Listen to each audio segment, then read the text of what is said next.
છોટાઉદેપુર જિલ્લા કક્ષાના 77માં પ્રજાસત્તાક પર્વની ઉજવણી બોડેલી ખાતે કરવામાં આવી હતી। આ પ્રસંગે પ્રભારી મંત્રી અને મહિલા અને બાળ કલ્યાણ સામાજિક ન્યાય અધિકારિતા વિભાગના રાજ્યમંત્રી ડોક્ટર મનીષા વકીલે રાષ્ટ્રધ્વજ લહેરાવી તિરંગાને સલામી આપી હતી। તેમણે ધ્વજવંદન કર્યા બાદ જિલ્લાની વિવિધ સુરક્ષા પાંખોના જવાનો દ્વારા પ્રસ્તુત કરાયેલી પરેડનું નિરીક્ષણ કર્યું હતું। ત્યારબાદ મંત્રીએ પ્રાસંગિક ઉદ્બોધન કર્યું। શાળાના વિદ્યાર્થીઓએ વિવિધ સાંસ્કૃતિક કાર્યક્રમો રજૂ કરીને ઉપસ્થિત સૌને મંત્રમુગ્ધ કર્યા હતા।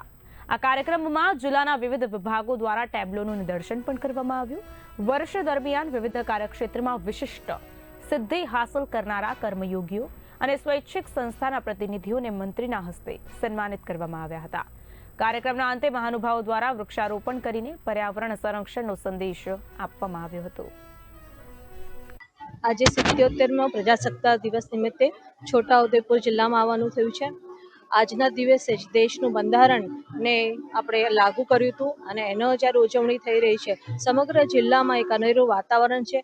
આજે મારી સાથે છોટાઉદેપુર જિલ્લાના સાંસદ જસુભાઈ, ધારાસભ્યશ્રીઓ, જિલ્લા પંચાયતના અધ્યક્ષ બેન શ્રી, કલેક્ટર સૌ ઉપસ્થિત રહ્યા અને એક જ પ્રાર્થના કે આવનાર દિવસમાં કે આ વર્ષોમાં છોટાઉદેપુર જિલ્લો ખૂબ આગળ નીકળે અને બધા જે વિકાસના કામો છે, જે પરિકલ્પના આપણા દેશના વડાપ્રધાન નરેન્દ્રભાઈ મોદીજી દ્વારા કરવામાં આવી છે, પરિકલ્પના અને બધા જ કામો પૂરા થાય એ જ શુભેચ્છા આજે છોટાઉદેપુર જિલ્લાના નાગરિકોને પાઠવું છું।